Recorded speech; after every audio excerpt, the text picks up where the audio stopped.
بسم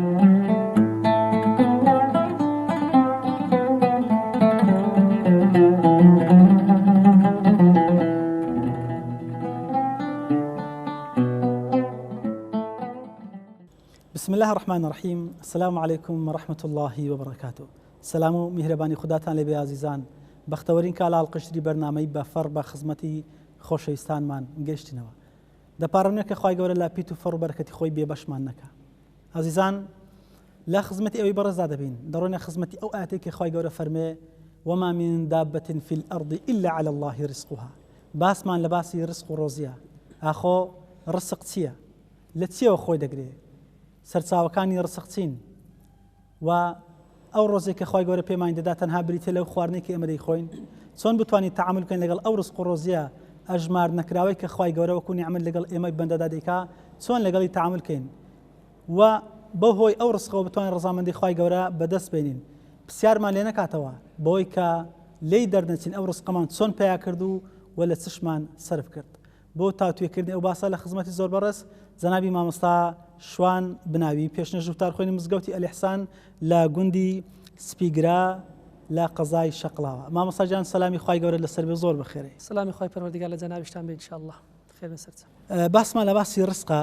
ئەوەی کە ئێمە دەمانەوێت دواتر دەڕۆینە سەریکە، بەڵام سەرەتا دەمانەوێت بزانین ئاخۆ ڕزق چییە وەکو پێناسەیەک لە ڕوانگەی شەرعەوە. بسم الله الرحمن الرحيم. الحمد لله رب العالمين والصلاة والسلام على خير خلقه محمد وعلى آله وصحبه أجمعين. أما بعد، سەرەتا دەست خۆشیمان هەیە بە خێراتی جەنابتانەکەن، خوای پەروەردگار پایدارتان کە ئینشاءالله. دیارە بابەتەکە لە جێی خۆیەتی بابەتێکی گرینگە. طبعاً پێناسەی ڕزق و ڕۆزی زانایان پێناسەی زۆریان کردووە، بەڵام ئەتوانین هەر پێناسەیەکی پوخت و کورت هەڵبژێن. ئیبن منظور لە لیسان العرب پێناسەی جوانیە کە دەفەرمێتن هو ما تقع به حياة كل كائن حي مادي كان أو معنوي. ئەڵێ ئەوەیە کە پێوە بەندە ژیانی هەموو کائیناتێک، پێوە بەندە هەموو کائیناتێک یان کائینێکی زیندوو ژیانی بەهۆی ڕزقەوە بەندە لە ڕووی مادیوە بێ یان معنەوی. جەمە دیارە پێناسەی پوخت و کورتەکە ئیبن منظور دەیکاتن. ئەتوانین ئەم پێناسەیە شامل بکەین هەموو کائیناتێک یا هەموو کائین پێویستی بە ڕۆزی ڕۆژانە هەیە. ئەم پێداویستی ڕۆژانەی کە پێویستێتی بەدەستی بێنێ یان هیمەتی بۆ دەکا یان هەولی بۆ دەدا ژیانی خۆی پێوە بەندەکە یان ژیانی پێوە بەندە بەهۆی ڕۆزیەوە، ئەوە زانایان پێی ئەڵێن بەوە دەگوترێ ڕۆزی. دیارە پێناسەی زۆرتر هەیە، بەڵام من ئەوەی بن و منزوورشیاڵێ شامیل و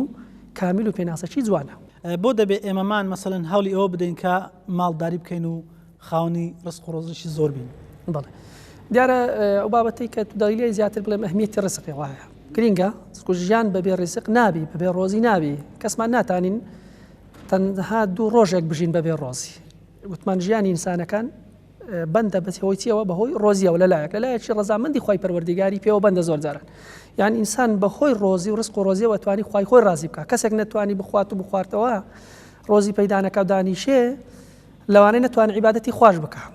نەتوانێت خوا پێی لە خۆ ڕازی بکە، دەستباری خەڵک بێ و دەستی خەڵک بگرێتن. تەماشا دەکەین لە قورئانی پیرۆزە لە چەندان شوێن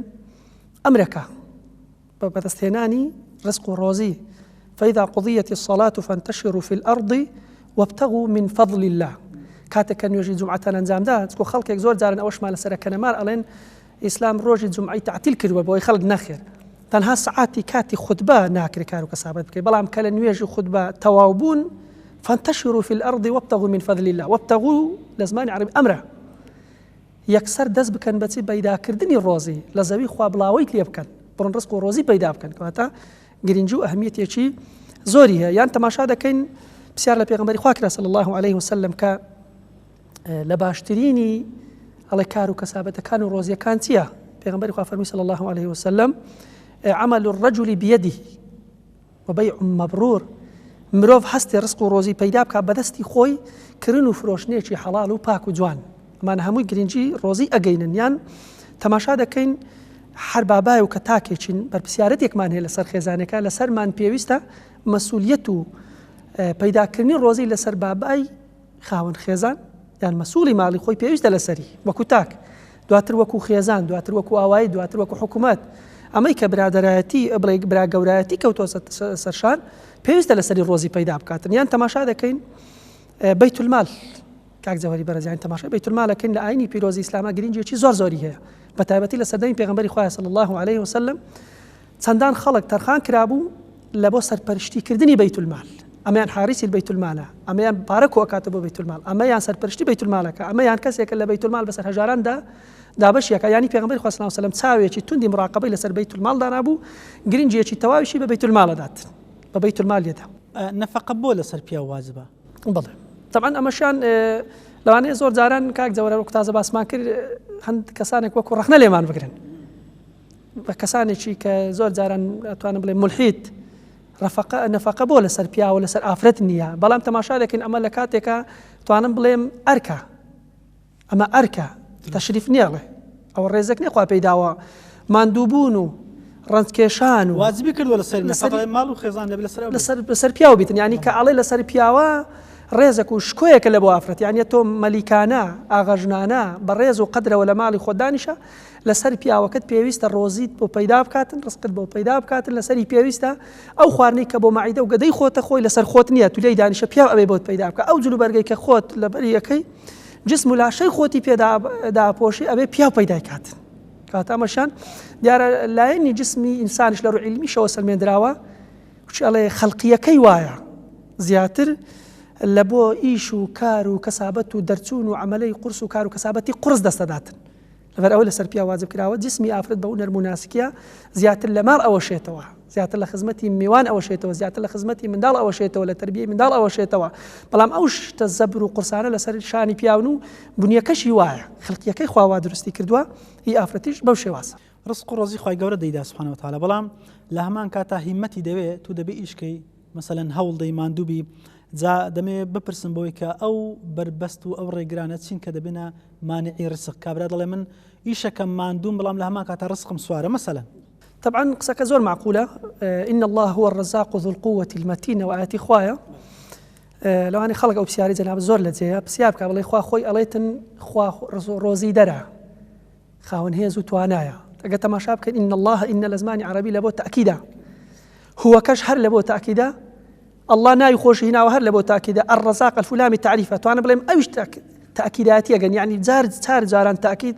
خوا بەتاکید خوا بەتاکید خوا ڕۆزی دەرە بەڵام لە هەمان کاتیشا خۆت گوتنی ماندووبوون و کۆشیەکە بەڵام ڕزقی سوارە و خوای پەروەردیگار پێی نادەن دەزانیان قسەی زۆرەکەن سەرم بابەتاڵێن موانێ ڕزاقش خۆ سیغەی مبالغەیە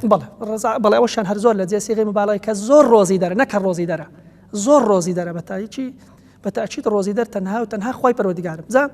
طبعا کۆمەڵە موانی عکەیە کە ئینسان هەر کاتێک کۆمەڵە خاڵەیەک کردیە بەر و دەستی بۆ برد لەوانەیە ببیتە هۆکاری بەدەست نهاتنی ڕزق نەک ڕزقی لەولا خوای پەروەردیگار وعدیدا کە ڕزقت پێ بدا بەڵام دەبینین بۆ نادرێ طبعا إن الله لا يخلف الميعاد خوا وعدی خۆی بە خلاف نادا بەڵام ئەبێ خەلەلەک هەبێ لەلای چێ لەلای ئەم بابای کە داوای ڕۆزیەکە زەزانیان کۆمەڵە خاڵێک ئەژمێن لەوانە ئەڵێن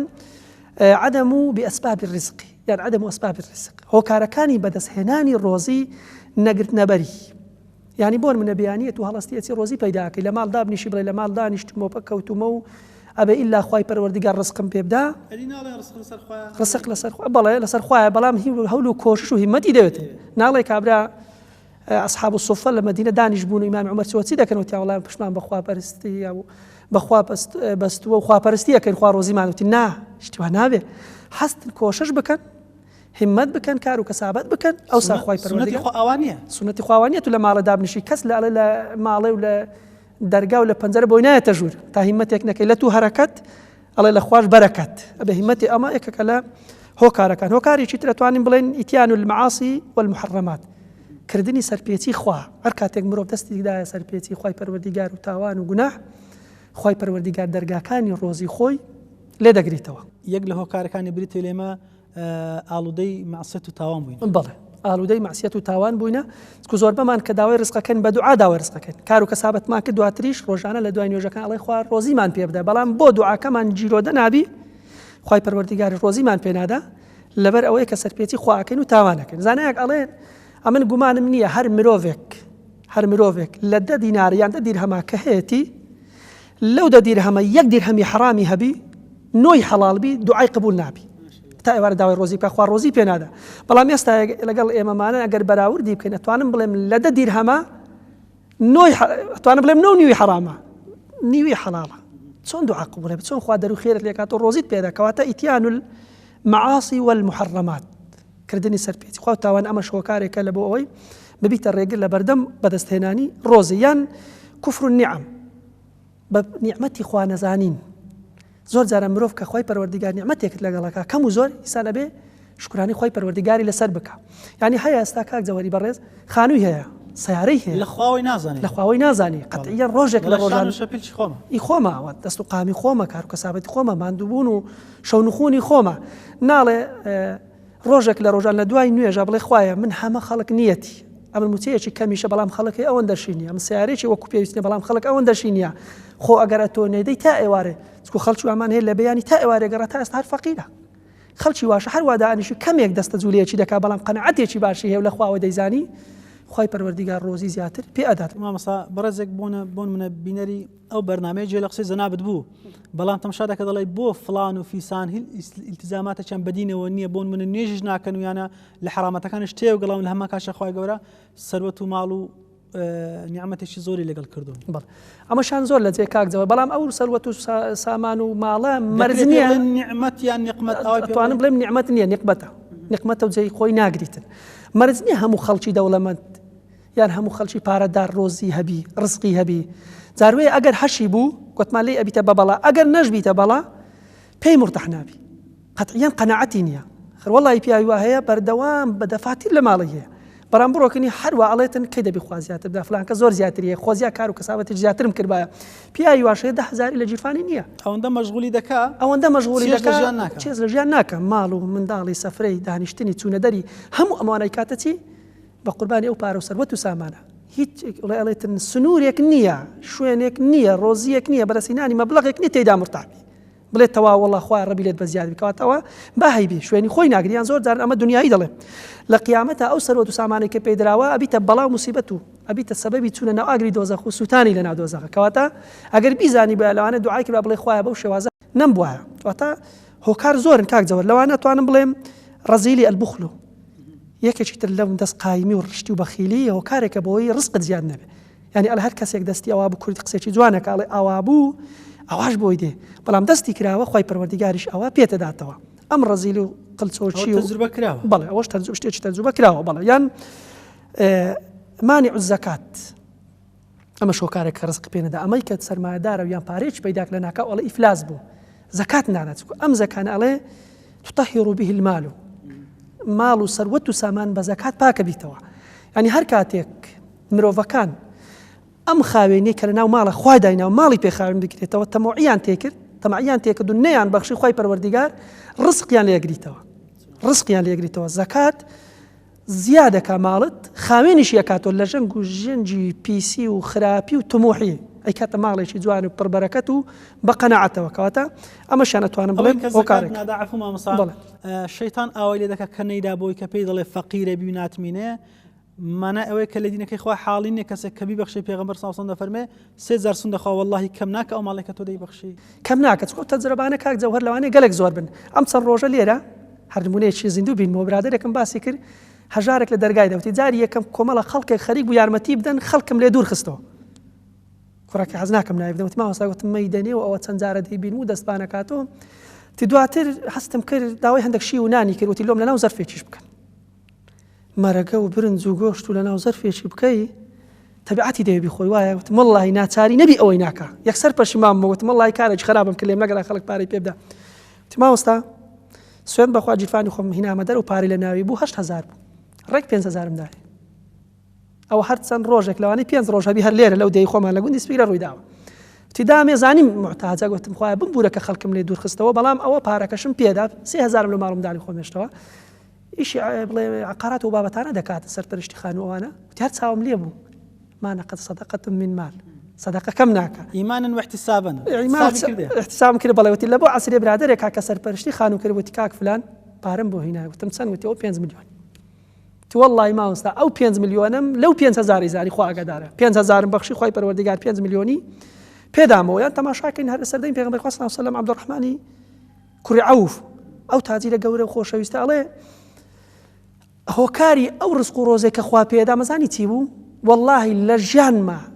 لە پێناوی خوا کە بەخشیمە لە هەژاری نەترساوم لە ماڵکەمی نەترساوم خوای پەروەردیگاریش ئەگەر دەستم بۆ بەردێک بربی و دەستم داوەتێ واللهی خوا کردوویەتی بەزێر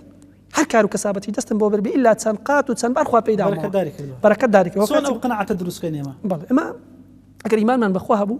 ئەوانەی کە مەباسکەن قسەی زانایەک نییە پادشایەک نییە کەسایەتێک و مەسوولێک نییە قسەی خوا و پێغەمبەری خوانە صلی الله عليه وسلم قیسەکانیش ڕۆژانە لەوانەیە نەک هەر بگەڕێنەوە بۆ سەردەمی پێغەمبەری خوا صلی الله عليه وسلم هەر لە ڕۆژانە خەڵکی تاجیر و سەرمادارمان هەیە خەڵکی تاجیر و سەرمادارمان هێشتووە باسەکاتن کە من ئەوەندە ساڵە نەم دەبەخشی ماڵ لەسەرم یەکات و جیفانم گچکە بووە ڕزقەکەم بەسترا خوای پەروەردیگار هەموو کار و کەسابەتی کە بۆی دەچم هەمووی دەبەستران بەڵام کە دەستی خۆم کراوە کە دوو یارمەتی هەژار و نەدارانمەدا خوای پەروەردیگار ڕۆزی زیادە کردم کەواتە ئەمەشیان وتمان ڕشتی بخلی زۆر مار خۆشویستن و نەبەخشین ئەبیتە هۆکاری موانع الرزق يعني ڕێگری لە بەردەم بەدەستهێنانی ڕۆزیە ئەو احتقاڵێکی تر توانم بیڵێم کاکە جەوهەری بەڕێز ئەوەش هەر تونسب العطايا إلى غيره من البشر ئەو بەخشیشانێک کە خوا پێتی داوی ئەڵێ فلان کەس سەبەب بوو هۆکار بوو ناگەڕێتەوە بۆ خوا نایجێڕنەوە بۆ خوا هەر کاتێک کە دەوڵەمەند بووی لە خوات نەزانی مرۆڤەکان و کەسەکان و خاوەن کارەکانت کردە سەبەب خوا لێ تەگریتەوە کوفری نیعمەتە بەکردارەوە بڵێ زۆر معقول کوفری نیعمەتە بەکردارەوە کەواتە ئینسان بڵێ خوا لێت بەزیاد فلان کەس بووە سەبەبی ئەگەر ناگەر تۆ نەبی پێم نادا ئەمەشان هۆکارێک ئەگەر ئینسان ئەو قەناعەتەی نەبوو خوای پەروەردیگار لە باتی ڕۆزی بۆ زیادەکاتن ڕۆزی لێ دەگیرێت بەردەوای بێ سەو خاڵەتر مامۆستا ئێمە تەماشا دەکەین خوای گەورە دەفەرمێ وما من دابة يعني هەرچی بوونەوە با بڵێن بە شێوەیەکی گشتی دابە و حیوانات و مرۆڤ و جن هەمووی دەگرێتەوە نافەرمی من الله دري إلا على الله رزقها كاتك رزقمان لصر خدا بي بو دبي إما بترسين بالتأكيد يعني إلا على الله رزق بتأنيا ببي قماني لسر خوايا يعني خوا لسر خوي بيويست كردوا واجبي كردوا بلام تازه باسم كر كاك دور زور جانان الله كتو نخوشي خلل دكتورة كنية خلل لخوتا يعني كبلينك تبيدرا بليني خوا بليناني كادر نايا دي يعني أدعوني بون من أستجيب لكم جواب كان كاك بعد جواب تندمو أو دزبرس كنيو خاو جواب ناداتوا يعني أبي خللك نعوذ بالله لخوابه يعني لآتك به يعني لخوتك بالتأكيد أوي سيمك خللك لا جنابته خلل لا خومانا أجانا إنسان حق قناعته شيء هبو بلام كارسات لتسده تازه باس كاك زور بوب ترسين كارسات لو إذا زور زاد ضل من أيله زمان من أيله بس ضل بيع قدرني أو كارساته خوار روزي داره ورزق داره وقصان هم يكين بلام كما عاش تأخير وخلق هم يبيت عقته كاو باري لما عليه مليون شيء ما وتساوي هاتو توقي سري وسلام وكلام وتشون الله يخلق هم يجدر لما على دادن شيء تعزيباره تذكر أخوايك نية خالقك نية إن الله هو الرزاق ذو القوة المتروك خد قتني على الله رزق ونكهر مروف حشرات آجال حيوان دار تيروتون هم يلسر خواه الروزي أو كساني كرزقي إيمان يستابون من قرتو تواهي أوان شرب دستي خدايا أو شرب دستي خوايا قل من يرزقكم من السماوات والأرض قل الله وفي السماء رزقكم وما توعدون أما هم يلسر شيء بيان بلي شيء زقتانه ده لآسمان وزويا عادي شيء هر بخوش بيان بلي جواب نادر كاك بلان عادي خوايا أو إشي خواي پروردگاره زود زار أو بوت السبب هو كارك واتا رازقي حقيقي شيء خوايا لو أنا هو كاركش تاز باسمان كر الإنسان زور زارن إما بيلين بازار بلام ضل ما ناقي أجنا هر كس يقدس برز كاتوا ضلوا زاري يقبه بدل قناعتي وابي بلي خوايا روزين بدا والله خواي پروردگار إلا روزي هذا لناقرت صندقك بس سرداتي دولة من أجر قناعتي نبو رزيلة بلا أجر فقيرش قناعتي هبو دولة من ده لكاتك أخوال أسمار رزقي إما يبروت إما الأرزلي دقرين إما لي دقر زوجوانيا بلا زوجوانيا خواي پروردگار هم يكلا كردوتو روزي براوتو بلا وتمان مرز ويا قناعت من وابي يان بازار من ديلي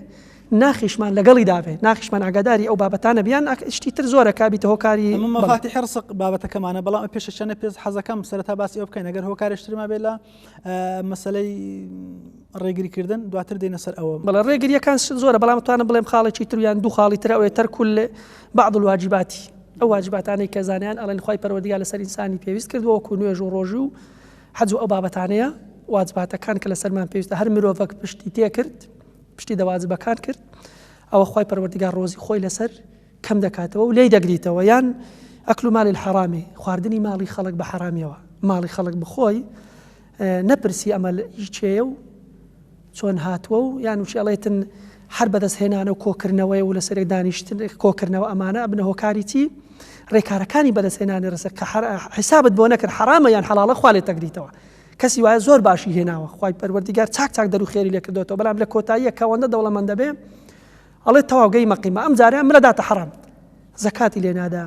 بە ڕیبا بەدەستی دێنی بە مەساج بەدەستی دێنی بە نێرگلەخانە بەدەستی دێنی بە کافتریا بەدەستی دێنی مهم ئەوەیە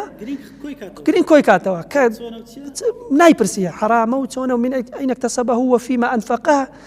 ئەڵێ حساب بۆ فەرمایشتەی پێغەمبەری خوا ناکە سەلام سەلەم کە لە ڕۆژی قیامەتە چۆن بەدەستی ناو لە چی سەرفت کرد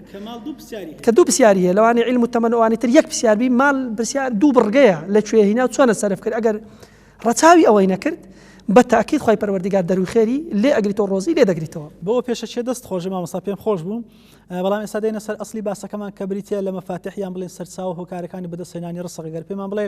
خاڵ بە خاڵ بڕۆینە سەری لە بۆ ئێمەش سەرچاوەکانی بزانین بینەرانج لەگەڵ ئێمە تا بتوانین ڕسقێکی حەڵال و جوان بەدەست بێنین و هەمیش خوای گەورە لێمان زویر نەبێت و هەمیش بتوانین ڕسقێکی حەڵال بخۆین دیارە مامۆستا جەوهەری بەڕێز کۆمەڵە مەفاتیحەکە یان ئەتوان بڵێم خاڵێکێ لە بۆ بەدەستهێنانی ڕۆزی خوا تازە باسمان لەوە کە ڕێگریەکان ئەم کارە نەبوون بەدەستهێنانی ڕۆزی خوای پەروەردیگار چۆن دێ زانایان کۆمەڵ خاڵێکی زۆر جوان نیشان یەکەم ئەڵێن تەقوای خوای پەروەردیگار بەس بەر لەوە مامۆستا بڕۆین سەرەوە شتێشترم بەیاتاتەوە ئاخۆ ڕسق تەنها خواردن و خواردنەوەیە نەخێر جۆرەکانی ڕسق تەبعەن زۆرە بەڵام ئێمە بە شێوەیەکی گشتی خەڵک کاڵێن ڕسق و ڕۆزی یعنی ئاو نان پارە و سەروەت و سامان بەڵام زانایان ئەڵێن نا تا ئیبن عوسەیمین خوا لێ ڕازی بێ کە ئەڵێ کە پێغەمبەری خوا سەلام سەلەم فەرمێ يرسل إليه الملك فينفخ فيه الروح ويؤمر بأربع كلمات بكتب رزقه أو كتب الرزق على يقوم به البدن ويقوم به الدين هەندێک چیان بەهۆی جەستەوە ئەکرێ ئەو ڕزق و ڕۆزیە بۆ نمونە ماڵ پەیداکردنە سەروەت و سامانە پارەیە دۆلارە ئەوانە ماڵە خانووە عەرزە زەویە ئەوانە بەهۆیتی بەدەن و جسمی ئینسانەوە ئەکرێ هەندێکیان دینینە یعنی ئەتوانم بڵێم کۆمەڵێک جۆری ڕۆزی هەیە هەر جۆرێک نییە ئەمەی تریان بۆ نمونە لەشێشی ساغ ئیمان عەقیدەیەکی پاک مەوەدە و خۆشەویستی سۆز و بەزەیی هەموو ئەمانە ڕزقی خوانە ماڵ و منداڵ یان هەندێکیان ئەڵێن نەکەرلەوە ئەم جارە توانم بڵێم دوو جۆریان دوو جۆری زۆر سەرەکین بۆ من ڕزقێکیان عامە لە بۆ هەموو خەڵکە لە بۆ مسلمان و کافر خوای پەروەردیگار بە هەردووچیاندا بۆ نمونە عیلم بە هەردووچیان دێ ماڵ ئەمانەی کە دژایەتی خواشەکەن خوا ماڵی پێداوە سەروەت و سامانیان هەیە بە مسلمان درراوە بە کافریش دە بەڵام هەندێکیان خاصە یعنی تایبەتە بەچێ بە ئیمانداران یەقین ئیماندار هەیتی ئیمان ئیماندار هەیتی باوەڕبوون بەخوا ئیماندار هەیتی علمێکی نافع ئیماندار هەیتی عەقلێکی سەلیم و ساغ و ساف کە ئەبیتە مای ڕەزابوونی خوای پەروەردیگار ئیماندار هەیتی تەسەڕوف لەسەر ماڵکردن ئیماندار هەیتی بێباوریش هەیتی بەڵام بێباوەڕ دوا ڕۆژی خۆی پێڕازی ناکە لەوەنە بەڵام ئیماندار کەواتە ئەتوانین بڵێم جۆرەکانی ڕۆزی هەر ئەوە نینە هەر ئەوە نییە کە ئینسان بڵێ ماڵە و خواردن و خواردنەوە و دۆلار و پارێ نا ئەو هەموو نیعمەتانەیە تا نیعمەتی أنعم الله عليك على مادية ومعنوية أو نعمتان كمادي ومعنوي خالق الله تكون زانا ألين أوانا همود بيدا كتير الرازي وإن تعدوا نعمة الله لا تحصوها طبعا بحجمنا يا نعمة كان إخوة باس بكين بلا مادي ومعنوي أوي كبي ألين نعمة لنا ولا شتا هم رزق إخوة بيداوي أميك معنوية ماديش أوي كلا برتساو معنا همو هي خوي پروردگار بودا بما بترسين يان بلين ناڕزایی بۆڵەمان هەبی بەرامبەر بەخوا سبحانه وتعالى والعياذ بالله لە کاتێکە تەندروستیی باشی دایتەمە خێزان و منداڵی دایتەمە ئیلا ئەمە هەموو ڕزق کۆبکەینەوە لەسەر مەسەلەی خواردن یان پارە شتێکی زۆر هەڵەیە طبعا خۆت گوتەنی ئینسان هەر خوای پەروەردگار هەر یەکە و بەنەوعێک دەرو خێری لێ کردوتەوە مەرجنی هەمومان پارەمان هەبێت جاروێک کابرا پارەدارە بەرام عەقلی لەگەڵ بێبەشە لە چی لە نیعمەت و ڕۆزی عەقڵ دەیبینی زۆر پێنسەری خوا چۆن پارەی داتەوە پیاوە یان جاروێ پیاوە دینارێکی لە جیرفان نییە بەڵام ڕۆزیەکی زۆر باشتری لەگەڵ کردووە عیلمێکی باشی پێداوە کەسەکە ئیماندارە ناخی ئاسوودەی و قانع بەوە شەکە خوا پێداوە گەورەترین ڕۆزیە گەورەترین نیعمەتە لە سەروی هەمان نیعمەتی ئیمان کە گەورەترینیانە بەڵێ کەواتە ئەمانە توانم بڵێم کۆمەڵە خاڵێکن یان کۆمەڵە توانم بڵێم نقطەیەکن کە هەمووی لە چوارچێوەی ڕۆزی خۆیە بینیتەوە بەڵام مەرج نییە ئێمە کە گلەی یەکەین ڕۆزی و تەندروستیەکی باش و تەمەنێکی باش و یان هەمووی خوا بە هەرموو هەر پێ بدا یان تەنها پارە و سەروەت و سامان بە ڕۆزی بزان بە خۆت گوتنی جاروێ خۆت ئیمان لە خواترسان عیلم تەقوایەکی باش دینداریەکی پاش لەشێکی چاک و ساغ و سمع و شخصیت و بابەتان هەمووی عیلمن هەموو ڕزقن کە خوای پەروەردگار پێتەدا بینە سەر مەفاتیحەکان مامۆستا هۆکارەکانی وەدەستدانی ڕزق لە بەرەوەی فریای کەوین کە بابەتەکەمان زیاتر لەوە تەسکەکەین ئینشاءالله دیارە هۆکار گەلێک هەیە کاک مامۆستا جەوهەری بەڕێز لە بۆ بەدەستهێنانی ڕۆزی لەوانە زانیان ئەڵێن هەر کەسێک کە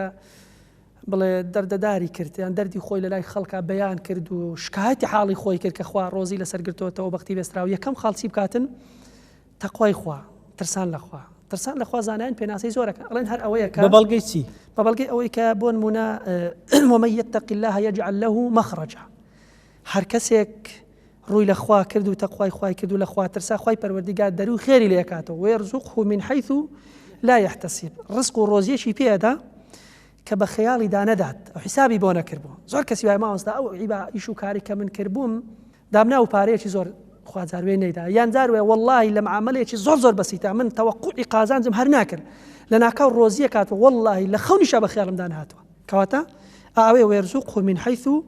لا يحتسب يعني ولو أن أهل القرى آمنوا واتقوا لفتحنا عليهم بركات من السماء والأرض أجر أهل زوي هميان إيمان بينن تقوى خوابكم لخواب ترسن يعني كعلم تقوى سنوركاني خوانه بزين كخوا حرامي كردوا أو أمراني كفرماناني خواي كأنزامي بدي بختكي تقوى أويا أجر خلشي زوي همي إيماني هنا ولا خوا ترسا خواي پروردگار دروي آسمان كانوا زميني ليكاتوا بركتي خوي سۆزی خۆی ڕزقی خۆی بەسەردا ئەبارێنێتن مامۆستا پرسیارێک لەوە دروستە بۆ نمونە کە بەڕێز دەفەرمێ ئەگەر هەموو تەقوادار بوون ئێستا بۆ نمونە ئیمانداری چاک و باش و ساغمان هەن بەڵام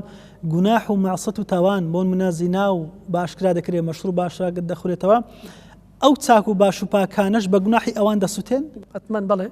ئەوانش لە کاتێکە زانیان ئەڵێن دەسووتێن بڵێ ئەگەر بێدەنگ بوو ئەگەر بێدەنگ بڵێ ئەگەر ئاگرگرتی تەڕوشک پێکەوە سووتێنێ کە دانیش بۆ هەر حیسابی خۆی دەکرد بۆ خۆم بەخوا لەخوا ترسم و کاڵ و کەسابەتێکی حەڵال بەدەست دێنم خەڵک چۆن پەیداکە ئیلاقەم لێ نییە پێشی ئەکرێ و قسەشی ڕوا خەڵک بە گوێشەکە ئەگەر غەزەبی خوا هاتوو بێ ڕزقی خوا هاتوو گرانی و قات و قڕی ڕووی تێکرد ئەبی شەگریتەوە بەڵام کەسێک کە لە کۆششدایە پیاوێکی پاکە ڕێگری ئەکا لە خراپە بەڵام جێی دەستی ئەڵێ دیار نابی یان خەڵک بە گوێی ناکە ئەمە مەرج نییە ئەم جاریان ئەویش بگرێتەوە مەرج نییە ئەو عامە کە خوای پەروەردگار ڕووی تێدەکات ناردوویەتی قات و قڕیویان لێگرتنەوەی ڕۆزی ئەویش بگریتەوە چکۆ هیمەتی خۆی کرد بڵێ یان کاک زەوەر بینە سەرخاڵی دووەم تەوبە و استیغفار ئەمە شۆکارێکە لە بۆ بەدەستهێنانی ڕۆزی تەوبە و استیغفار پێغەمبەر خوا فەرمووی صلی الله علیه وسلم إن العبد لا يحرم الرزق بالذنب يصيبه بەڕاستی بەندا ئەو ڕۆزەی کە خوا پێدا بەهۆی تاوانەوە خوا لێی ئەگریتەوە کە سەرپێچی خوای کرد تەوبە و پەشیمان بوونەوە و استیغفار و نەگەڕاوە بۆ لای خوا تەوبەی تێدا نەبوو پەشیمان بوونەوەی تێدا نەبوو سەرپێچی خوای کرد خوای پەروەردگار دەروی ئاسمانەکانی لێ ئەگرێتەوە یان تەماشاکەین لێرە پرسیاردی مامۆستا خوای گەورە فەرمێ فقلت استغفروا ربكم إنه كان غفارا باشا مسألة استغفار تصرف تشي بوي يرسل السماء عليكم مدرارا ويمددكم بأموال وبنين ويجعل لكم جنات ويجعل لكم أنهارا تصرف تشي هي بوا أمانة طبعا هموي هر قصة شو ما بين هاتو لسروا كاك زواري خوش ألين كابرايا كاتا خدمت تقي الدين حسني بصري خوالي رازي بي خم الله يارك وما طلبيتش إلى دورة دانش بونو هذا قلت والله أي إمام أمسال قاتو قرية لاي إما قاتو قرية خلق زور هجار من داره يكلوان منهم دعاء بك عليه إمام بيفرمو برو داوای توبه و پەشیمانەوە بکە استیغفار بکە زۆر کابرا ڕۆی یەکی تر هات عینی گوتی کاک هاتە خزمەت حەسەنی بەسری خوا لێ ڕازبێتی وەڵڵاهی لای ئێمە وشکە ساڵیە خوای پەروەردیگار بارانی لێگرتوینەوە خەریکە هەمومان تووشی بە هیلاک چوو نەچین ئەڵێ بەویشی گوت بڕۆ استیغفار و تەوبە و پەشیمان بوونەوە بکە بگەرەوە لای خوا ئەڵێ دانەیەکی تر هات ئەم جارەیان پرسی گوتی من ماوەیەکی زۆرش نمهێناوە ئاواتە خوازم خوای پەروەردیگار منداڵێکم پێ بدا بەڵام خوای پەروەردیگار منداڵم پێ نادا ئەڵێ پێی فەرموو أستغفر الله وأتوب إليه منداڵش هەڕۆزی خۆیە منداڵش هەڕۆزی خوایە بەڵێ بڕۆ داوای لێبوردن لە خوا بکە و بگەڕێ بۆ لای خوا و استیغفار زۆر بڵێ أستغفر الله وأتوب إليه زۆر بڵێ ئەڵێ ئەویشیان چوو ئەم جاریان نەفەری چوارەم هات گوتی ئەی ئیمام منش گرفتێکم هەیە وتی فەرمووتی منیش باخ و باخاتێکی زۆرم هەیە بەڵام ئەم باخ و باخاتە ماشەڵڵا ڕۆزی نادا بەروبوومەکەی پێ ناگا استفادەی لێ ناکەم ئەڵێ بەویشی فەرموو أستغفر الله وأتوب إليه استغفار بکە و داوای لێبوردن بکە و بگەڕێ بۆ لای خوا ئەڵێ پێنجەم نەفەریش هات ئەم جاریان هات وتی وەڵڵاهی کۆمەڵە کانیاوێکی زۆرم هەیە بەڵام خوای پەروەردیگار هەموویانی وشە کرد ئەڵێ بەویشی گوت بڕۆ أستغفر الله وأتوب إليه بکە ئەڵێ تەڵەبەکانی کە ئەم خەڵکە دەرچوو ئەوانەی لە دەوروبەری بوون گوتیان زۆرمان بەلاوە سەیرە پێنج پرسیاری جیاواز بەڵام یەک جواب پێنج دەردی زۆر گەورە یەک دەرمان أستغفر الله وأتوب إليه ئەم ئاەتی کە تازە جەنابەت خوێنتەوە فقلت استغفروا ربكم إنه كان غفارا ئەمە لەسەر زاری طبعا نوحە سەلامی خوا لەسەر بن پێغەمبەر قەومەکەی فەرموو کاکە داوای لێبوردن لە خوا بکەن خی پەروەردیگار زۆر لێبوردەیە خی پەروەردیگار زۆر لێبوردەیە یورسیلی السەما عەلەیکم میدرارا ئاسمانەکانتان بەسەردا واڵا ئەکا بارانی بەڕەحمەتان بۆ دەبارێنێ ئەوەی کە باسی وشکە ساڵی دەکردنها ويمددكم بأموال وبنين لەگەڵ ئەوەی کە بارانی باران ئەمجارەی منداڵتان پێدا ئەوەی کە دەردەدار بوو بۆی خوا منداڵی پێبدا بەنین ئەمجارە ئەوەی ماڵ کە گوتی ماڵ و سەروەت و سامانم نەما و هەژارم بأموال وبنين هەم منداڵ هەم ماڵ ويجعل لكم جنات ويجعل لكم أنهارا جنات باخ و باغاتان پێدا کانی و کانزاکاتان بۆ ئەبوژونێتەوە بەبەرەکەتەوە کەواتە هەر هەمویان جوابەکەیان لەم ئاەتەی خۆی پەروەردیگار بەدەستکەوت ئەتوانم بڵێم نەک ئەوە زۆر زیاتریش دەرمانی چەندان دەردی زیاتریشە ئەستەغفر الله وأتوب إليه أستغفر الله وأتوب إليه شخصی وا ئەناسمە لە ماوەستا ئاواتەکەم هەبووە ڕسەق سواریەکەم هەبووە داوایەکەم لەخوا بەخوا بەرەکەتێک یان شتێکم پێ بدا واللهی شەو نەنووسمە تا نوێژی بەیانی والله لە ماڵێ دەرچوومە لە بێ پارەیان لە بێ هەندێک شەو نوێژم کرد ئەوی تردانیشتومە هەتا نوێژی بەیانی هەر گوتیتم ئەستەغفر الله وأتوب إليه ئەستەغفر چەندان هەزار جار والله لە نوێژی بەیانی چوومە مزگەوت هێشتا تاوە نەبوومە کەسێک هاتۆ پیلی گرتووم تێتو فلانی بەڵێ ناوت پێم دراوە ئەمە بلەغە پارەیە زەکاتی خوایە لە بۆ تواتوە پارەیە چووە والله بە خەیاڵمدا نهاتوە والله لەو ئەستەغفر الله ئەمزانی کە شەو نەخەوتم و تا نوێژی بەیانی گوتم مامۆستا ئەو ئەستەغفر الله بە تاقیکردنەوە بکەین والعیاذ بالله خوا تاقی بکەینەوە بۆی بزانێت دەماندا تێنا یان اعتیقادێک لە بە خۆمان دروست بکەین کە بەڵێ وعدی خوایە کەم استیغفار بکەین ئەو ناز و نیعمەتانە بەسەدا دەڕێژی بەتاکید اعتیقاد وەگەر وات کرا شەر دێتەوە بابی معاملاتە تو هەر مەبەستت وابی خوا باش نەناسی سوزدەیەکی بۆ نەبەی شەونوێژی بۆ نەکەی شکرانە بژێوی خوا نەبی ئیمانش کاملت بەخوانەی بەڵام لە کاتی تنگانە و بێپارەی ئەستەغفر الله وەتوب خوا ڕۆزیت پێبدا ئەو وەک وایەتی لە بازار معاملەیەکی کردن و فرۆشتنە بەس بە اعتیقادەوە چونکە ڕۆزی لە دەستی خوایە ئەگەر خوانەیدا هەموو خەڵکی خوای کۆ بێتەوە بۆ ڕزق و ڕۆزیت پێبدا خوا پێت نادا هەموو ڕێکارەکان بگریە بربەست زۆرە بی خوانایدا کەواتە ئەوەل جار لەگەر خوا ئینسان خۆی ساغکاتەوە ئەستەغفر الله کە بە قەنەعەتەوە بەتاکید ئێستا ئێمەمان بۆن من لە وەزعیشی زۆر ئالۆزدان ڕزقمان زۆر سوارە دەبوونی موچە و ئیدێوستە و زڵمەی کە لەلایەن دەسەڵاتەوە دەکرێت ئەتوو پێیان دەڵێ ئەستەغفر الله زۆر بکەن هەر ئەستەغفر الله ئەوە ئیش کە سابت خۆ دەکەم ئەستەغفر الله ئەستەغفر الله ئەستەغفر الله هەر ئەوە یان دڵیشم لەگەڵ بێ و ئەستەغفر الله مەبەستم لە گوناح و تاوانەکانش بێ کە خوایە تەوبە دەکەم و ناگەڕێمەوە سەری ئەوە مەرجیت یان هەر ئەستەغفر اللهشی سەرزارشی و تەواو مەرجەکەوێت دڵیش لەگەڵی بێ أستغفر الله وأتوب إليه بعملش بيسلمني بلى بعملش بيسلمني سكو إمامي علي خوالي رازي بفرمي أستغفرنا يحتاج إلى أستغفر الله كالين خوالي مامبورة أو خوالي بورده أستغفر الله يمبي ويستي بأستغفر الله شي تريه بو خواتني وزار إلي ودل بيا قادرنيا قرانه بولاي خوا داوای لێ بردن کردن لە تاوانیان جاروایە ئەوەی کە ڕزقی تۆی بڕیەت و عیماتی ئەوەکەی لە دوو ئەوە ڕۆی لە دوو ئەو ئەستەغفر الله ئەستەغفر الله ئەوەی کە ڕۆزی ئەبرێت و تفەنگت بۆ هەڵگرتووە دەنگت پێداوە ئیمانت پێێتی لە دوویە ڕۆی بۆن من پرسار درسەبی ئەوە ڕزقی منی بڕیە ڕزقی من بەدەستی خۆی بە هیچ کەسێک نابڕێت بەس دەکرێت بڵێن ئەوە هۆکارێکە بۆی کە خی گەورە ڕزقەکەمی داتە ژێر دەستی ئەوە لێمانمانە بوەستا خی پەروەردگار ئەو کردوتە سەبەک بۆەوەی سەبەبی ڕزقی بەڵام جاری واشە خی پەروەردگار کاتم سەبەبی منع ڕزقیش کەو ڕێکارەکە هەر سەبەبە خوا ئەو دەیکاتە سەبەب خۆ لە ئاسمان بانگ ناکە فلان کەس ئەوە ڕۆزیم لەسەر گرتیەوە لەکوێ سەرچاوی مەعیشەتی ژیانت بوو ئەوێ ئەبڕێ ئەویش هۆکاری لە بۆ دادن ئەویش هۆکاری لە بۆ دادنێت تەمان ئەو شەر خوا لە مەناعەت خوا ئەوەی کاتێ سەبەبەکەش گوتمان چیە ئەو کۆمەڵە سەبەبی باسمان کرد ئەوەیە کە ئەو کارانە لێمان هاتنەدی خی پەروەردگار ڕۆزیت لێ ئەگریتەوە هۆکارەکە چیە نەفەرێکت بۆ دەڕەخسێنێ بەڵێ دیارە شت زۆرە کاک جەوەر ئەوانەی خاڵێک ترزانیان ئەڵێن سیلەت ڕەحمی سیلەی ڕەحم هۆکاری بەدەستهێنانی ڕۆزیە هەر کەسێک لە پێناوی خوا سەردانی خەڵک بکە هەمووشەی خەڵک بکە مەبەستی پێخوابی ئەڵێ خی پەروەردگار دەروی واسعی ڕزقی خۆی لێ ئەکاتەوە پێغەمبەری خوا فەرمووی صلی الله علیه وسلم من أحب أن يبسط له في رزقه وينسأ له في أثره فليصل رحمه هەر کەسێک حەزەکاتن پێی خۆشە خی پەروەردگار ڕزق و ڕۆزی فراوانی پێبدا دەروی خێری لێ بکاتەوە یان وەچەیەکی باشی پێبدا یان ناو شۆرەتێک لە پاش مردنی کە کەلک و سوودی هەبێ لە بۆ مسلمانان باچی بکە سیلەی ڕەحم بەجێ بکەینی هەمووشەی خەڵک بکە کەواتە ئەمەشان هۆکارێکە لە بۆ ئەمڕۆ خەڵک لە بۆ بەدەستهێنانی ڕۆزی کە گلەیی مەناعەتی ڕزقەکات و یان نەبوونی ڕۆزیەکە ئەمە هۆکارێکە پیاوی وایە یەک ساڵە برای خۆی نەبینی والله 2 ساڵە دایک و باوکی خۆی نەبینیوە حتا بەتایبەتی ئەم تەکنۆلۆژیا کە نیعمەتێکی خۆیان بەڵام زۆر جاران بە تەلەفۆنە 2 ساڵشە دوێنێ تەلەفۆنم کرد یا مانگێک پێش تا قسەم لەگەڵ کرد ئەم تەلەفۆنە کارێکی باشە بەڵام وەکوەوە نیە تو چی لە دەرگا بدەی فلان کە سەلام عەلەیکوم هاتوومە لەگەڵ تۆ پارۆنانێک بخۆم یان هاتوومە چەند ساعتە لەگەڵ دانیشم واللهی هیچ بەرژەوەندی دنیام نییە لەبەر خاتری خوا هاتوومە سەلامێک و سەردانێکی لەگەڵ جەناب سیلی ڕحمی بەستەوە بەتەقوا واتقوا الله الذي تساءلون به والأرحام ئەگەر ئەمە سلێمان پچڕان خوای گەورە سیلی ڕحمی خۆی لەگەڵمە دەپسڕێنی ڕحمی خۆش یعنی چی یعنی ئەو هەموو ناز نیعمەتەکە لەگەڵمای کردووە زۆر معقولە یان ناڵێ ئەگەر ئێوە لە زەوی بەڕەحمتان لە بینی خۆتان نەکردو سەردانی یەکترتان نەکردو پەیوەندتان پچڕان لە ئاسمان پەیوەندی ئەپسرێ لەگەڵتان پەیوەندی پچڕانی ئاسمان نەهاتنی باران نەهاتنی بەرەکەت لەو ماڵێک کە هەتا وشکبوونی باخوباغات کە باران نەهات باخوباغات وشکەبی کە باخوباغات وشبوو خەڵک تووشی هەژاری و نەداری و ڕۆزی لەسەر گیرێتەوە خاڵی چوارەم مەفاتیح الرزق یان هۆکارەکانی بەرەسێنانی ڕۆزی لە خاڵەکانی مەناعەت کەمێکمان باس کرد بەڵام ئەتوانم هە بە پوختی بڵێم چی الانفاق في سبيل الله بەخشین لە پێناوی خوایە هەر کەسێک لە پێناوی خوای پەروەردیگار بەو کەمەی کە هەیەتی بەخشی خوای پەروەردیگار دەروی خێری لێ ئەکاتەوە چونکە پێغەمبەری خوا صلی الله علیه و سلم لە حەدیثێکی قودسی ئەڵێ خوا خۆی ئەفەرمێ ئەنفقوا عەلەیک ئەتۆ بیبەخشە والله منیش پێتە بەخشم وعدی خوایە بەس بەخشینەکەمان لە بۆ خوا بێ بەڵێ مەبەستەکە تەبعاً لە بۆ دنیان نەبێ یان لە بۆمان نەبێ زۆر جاران ئێمە زەکات و سەرفتر ئەدەین بە خەڵک کەس بینێ چاوشۆڕی کەین یان بەیانی کارێکمان پێ بوو بێکارەکەمان بۆ بکاتن فلانە کەس فرانکە ساڵ شتوان بیستوە ئەڵێ داوای شێشی بەسیتی لێکردووە نهاتووە ئەدی پارسەڵ زەکاتم نەدای لا تبطلوا صدقاتكم بالمن والأذى کەواتە تو بەتاڵت کردەوە ئەو نیعمەتانەی بەهۆی ئەو سەدەقەت و بەدەستدێنی نەما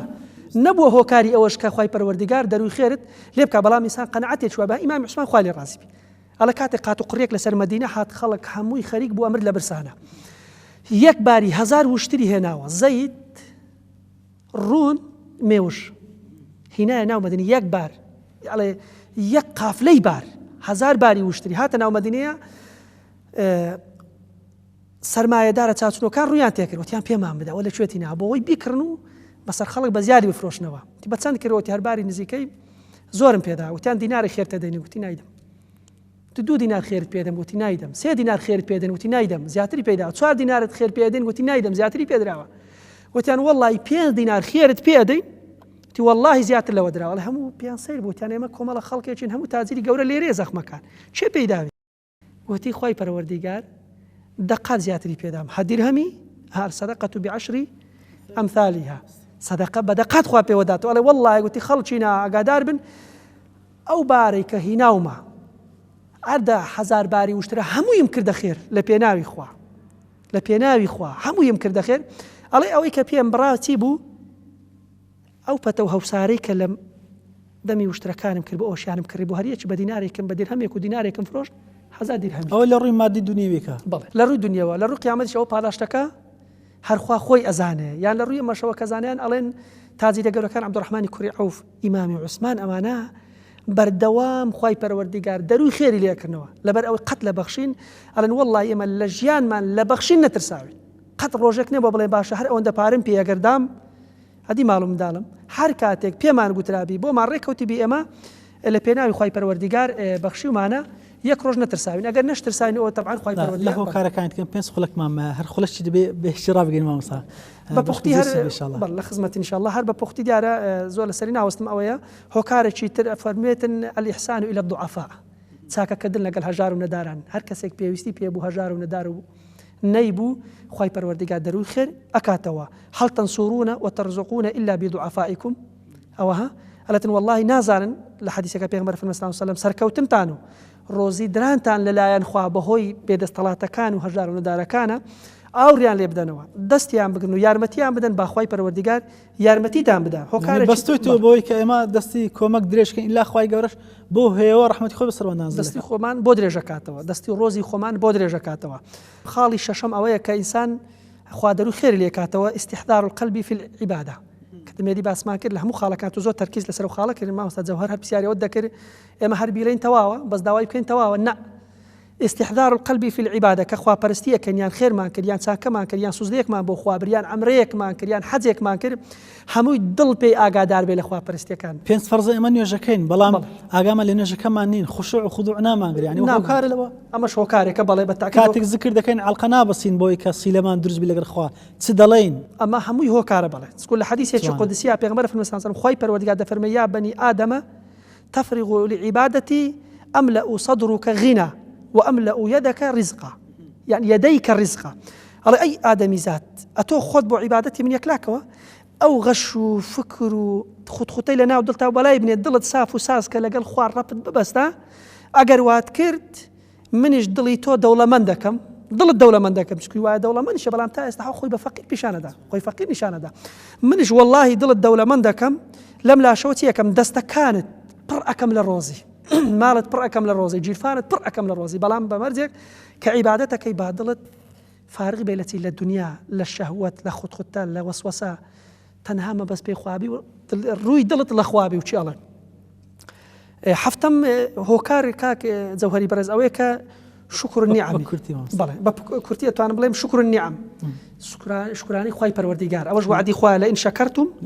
لأزيدنكم سپاسی خواتان كر كم وزور خوا كمش بدا بله خوا سپاس دكم خوا إلا زوريك لخوا بزانه لخوا بزانه أجر واتنا كر خوا لت أجريتوا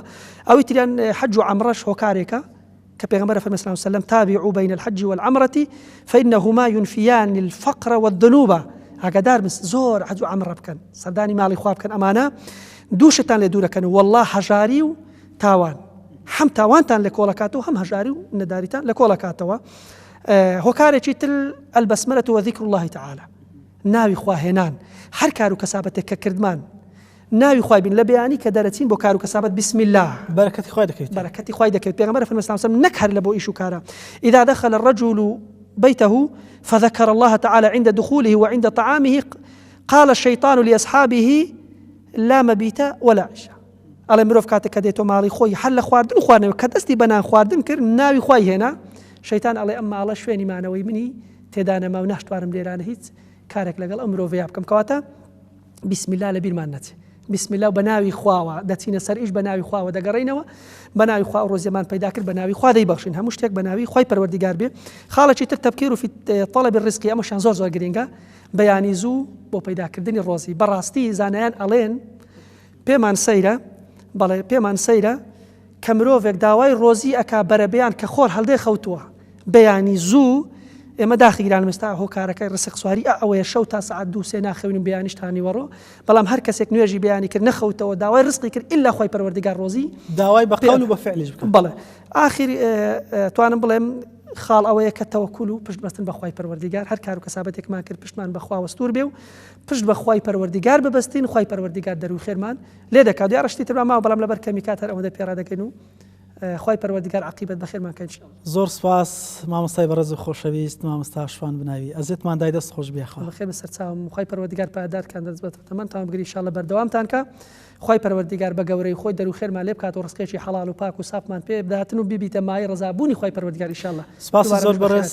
مامۆستا شوان بناوی پێشنێژ و تارخوێنی مزگەوتی ئەلئیحسان لە سپیگرە لە قەزای شەقڵاوە خی گەورە پاداش بە خێرداتەوە سپاسیمان دەبوون دەکەین بینەرانی بەڕێز و خۆشەویستارە لەگەڵ تامین بۆ پێشکەشکردنی ئەڵقەمزارەی بەرنامەی بەفار خی گەورە لە پیت و فڕوبەرکەتی خۆی بێبەشمان نەکا ڕزق و ڕۆزی خۆی بە حەڵالی لەسەرمانەواڵەکە ئەو قات و قوڕی و گرانیە و بێموچەی هەیە بە میهرەبانی خۆی لەسەرمانی دەفەکە تاکو دیدار بەخوای گەورەتان سپێرم. السلام علیکم ورحمة الله وبركاته.